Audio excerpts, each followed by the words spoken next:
top of Mount Fuji on a glorious day above the clouds.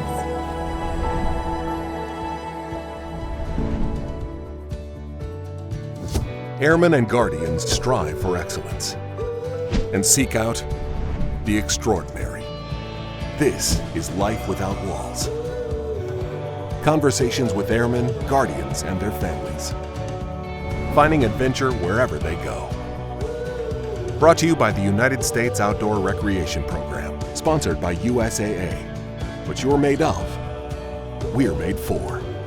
No federal endorsement of sponsor intended. Welcome. I'm Elizabeth Newcamp. I write the homeschool and family travel blog, Dutch Goose. I'm the co-host of Slate's parenting podcast, Mom and Dad Are Fighting, and I'm also a military spouse and a mom to 3 littles who I love to travel with. And today we are talking to Danielle and Eleanor, who have an epic adventure climbing Mount Fuji that is sure to make you laugh and inspire you. Let's take a listen. Hi, my name is Danielle Kirsten, and this is my daughter, Eleanor. Hi. We are an Air Force family currently stationed at Scott Air Force Base, but prior to this, we were stationed at Yokota Air Base in Japan. How did you end up deciding that both of you were going to do this? As soon as we found out, we got orders to Japan, which was a surprise. We weren't expecting to get orders. So I went on Yokota's website and I saw the picture of the C-130, and in the background is Mount Fuji. And right away, I was like, I am climbing that. This was just like, we're going to Japan. This is iconic. We're doing it. No, we hike often. I hate it. You hate it. My husband and I love it, and we drag the kids along with us. I think you guys have a love-hate relationship with hiking. So what kind of preparation leading up? So you know you're going to do this. You move to Japan. Like, take me through how do we get you guys ready and at the base of that mountain? We love to be outside, and so every weekend we would go to a different mountain and hike a different mountain. So that was kind of training. So my husband and I climbed Mount Fuji the first summer we were there. Okay. So again, we didn't do necessarily any special training because we were always out hiking mountains anyway. But for Eleanor, so she was 7 when we arrived in Japan, and she saw that my husband, Michael, and I climbed Fuji, and then she decided she wanted to do it too. So then every weekend after that we were out hiking, just having fun, it really was training for her. So she had to do more significant training to just get that endurance up. It's a steep hike, and it's a constant steep hike.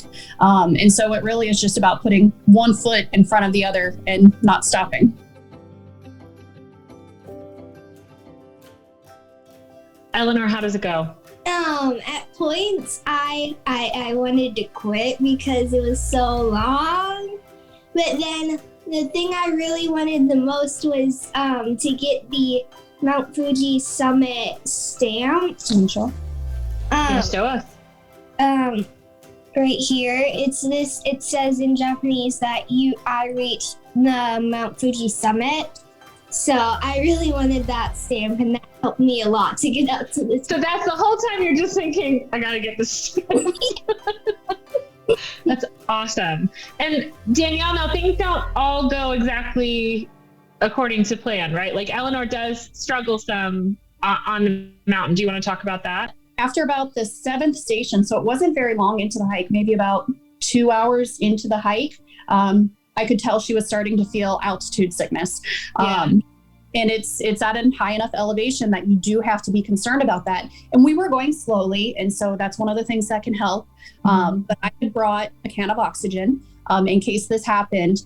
And so at first, I think she was kind of hesitant. I know she was hesitant to take the oxygen at first. Yeah. But she was like, no, I don't need it. I'm strong enough. I don't need this oxygen. But I think then she finally realized that it would help her. And later on, she took it whenever she needed it. But there were a couple points there where, every 10 steps, we needed to stop and take a breather. And I would not let her stop for very long, the whole entire day. You have to just keep putting one foot in front of the other, or else you're not going to make it. Your muscles are going to get stiff. You're going to lose motivation. A lot of times we face that, in military life as well as on these adventures, like knowing when to give our kids that extra push versus when to say, like, I'm going to be the adult here and just say we're done. Yeah. She's tired, she's exhausted, but she wants this. And I know she wants this. And so I'm not going to let her give up. And one of the indications was that every time you reach a hut, they've got a little place you can sit, and we would eat a little bit and drink a little bit. And I would take a picture, and they usually had like an elevation sign. In every picture, she smiled. She still had the energy to smile for that picture instead of looking as exhausted as she felt. And I was like, she's still got it in her. She still wants to do this.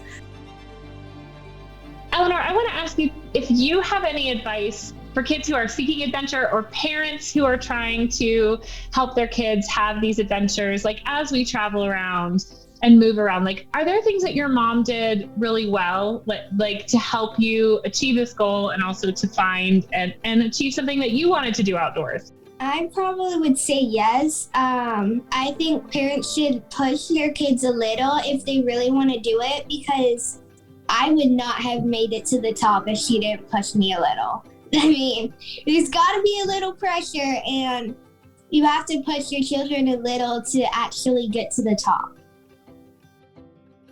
Danielle and Eleanor, thank you so much for sharing this with us. I am sure that you have inspired so many adults, but also, Eleanor, inspiring all the kids and families to set a goal and do it, and that it's totally worth it. Thank you guys for joining us. Thank you for having us. Thanks for listening. This conversation was brought to you by Air Force Outdoor Recreation. Visit afoutdoors.com or your local Air Force Outdoor Rec program to discover your next adventure.